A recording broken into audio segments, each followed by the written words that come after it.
Upload na Kalinga Prab Part 2. Makita namin ang ibang angels din. Sige po. Kapag nag 400k na po yung Part 1, Part 67.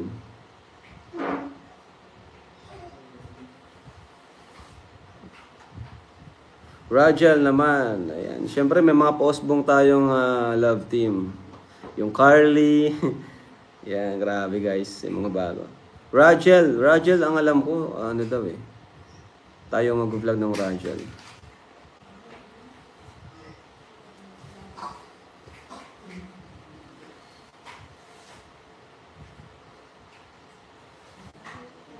Di na makatarong ang pang-bash ni Banat Bagsik. Bakit po?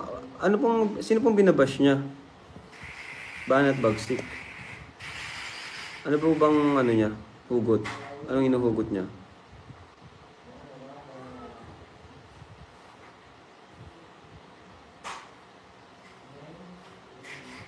Kasi bawal po yung reactor tayo, then nagpo-promote tayo ng bashing sa Kalingap Angels o sa ating beneficiaries.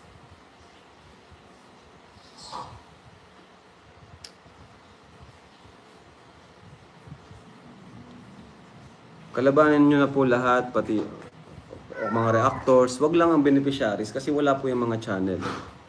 No? Mga reactors, pwede yan. Banatan nyo, si Ninong Bobby. Talagang wala yung pakialam si Ninong Bobby. Pero yung mga Kalingap Angels, wag naman ganyan. At wala yung mga channel. At saka hindi yan lalaban sa inyo. Kaya si Banat Bagsik.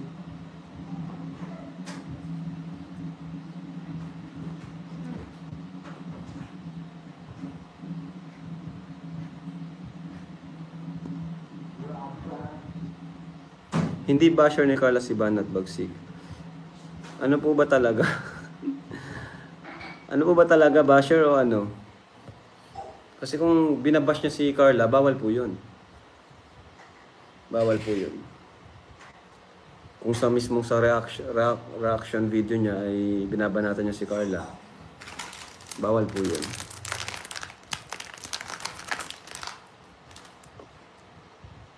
Dapat kasi yung mga ganyang reactor, yung mga puro negative yung lumalabas sa bibig. Dapat yan, tinatanggal na yan eh. Gaya natin sina Kuya Nel, yan, Kuya Jens, mga good good vibes. Pero yung mga puro toxic yung lumalabas sa bibig saka negative. Dapat yan, tinatanggal na yan. Yun nung July. Mga ganun lang dapat. Ganun lang pa nagawa ng reaction video. Mga kilig-kilig lang, good vibes. Diba? Marciano. Lahat ata na sumisikat sa Kalingap may mga bashers. Opo, normal na po yan talaga. Si Kuya David nga, oh. Mas malala pa ang bashers ni Kuya David. Diba? Si Jomar, nakaranas din yan mabash. Grabe, umiyak pa nga yan si Joms. So, andyan na talaga yan. Hindi na mawawala yan.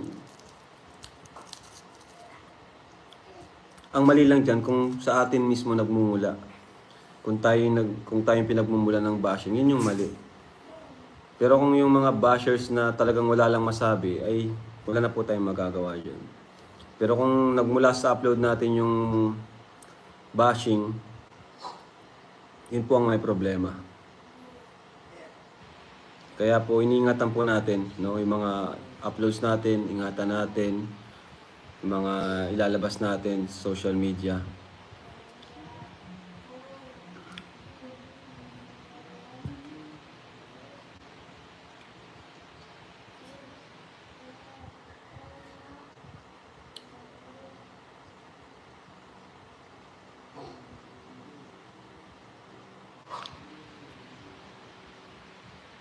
Yeah, hey! May Rajan na. Miss na namin ng Rajan. Same sa Etsy. Yan. Saka yung mga palamura, di po pwede yan. no? Kung ako lang po talaga, hindi po pwede yung ano yung mga nagmumura, nagsasabi ng mga masasama. Hindi ko yung tinuturing na kalingap.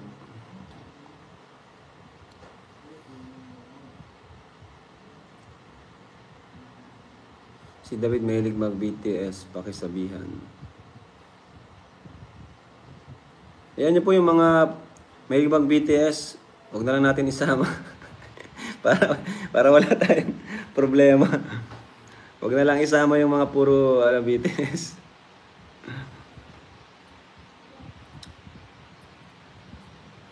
Bawal pala mura sa kalingap, sinisira nyo ang image ng kalingap. Tama. Bawal po talaga yan. Totoo lang.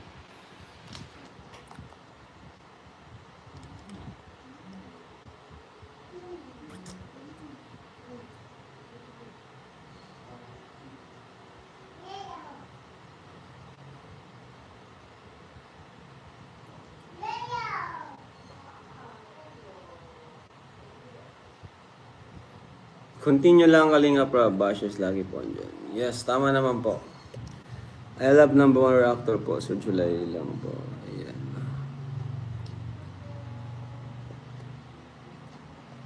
Supportan din natin yung iba na good vibes, di ba? Marami pa naman pong iba na di lang naman sinino July yung good vibes ang ano, or walang bashing.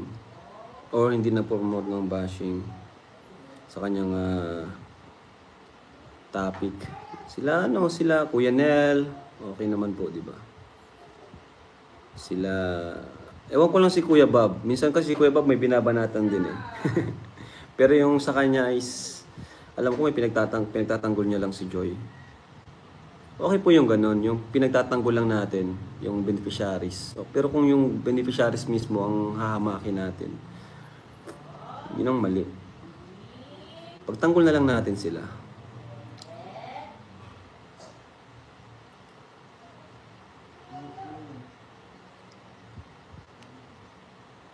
Kuya Jess at Kuya Nel, good vibes lang. Pwede naman pong good vibes lang, marami pa rin naman pong manunood, di ba? Kaya niyo po sila mama naman ang may time para magtingin dyan sa mga ako kasi di ko rin kasi talaga na-check sa totoo lang. Wala nang time para i-check lahat. Magagaling po yan sina Kuya Jens, Kuya Nel at marami pang iba. Ayan, di ba? Di ba kahit ganun, good vibes sila pero marami nanonood sa kanila. Ninong July, di ba? Hindi naman kailangan puro issue ang topic or puro negativity para panoorin ka ng viewers.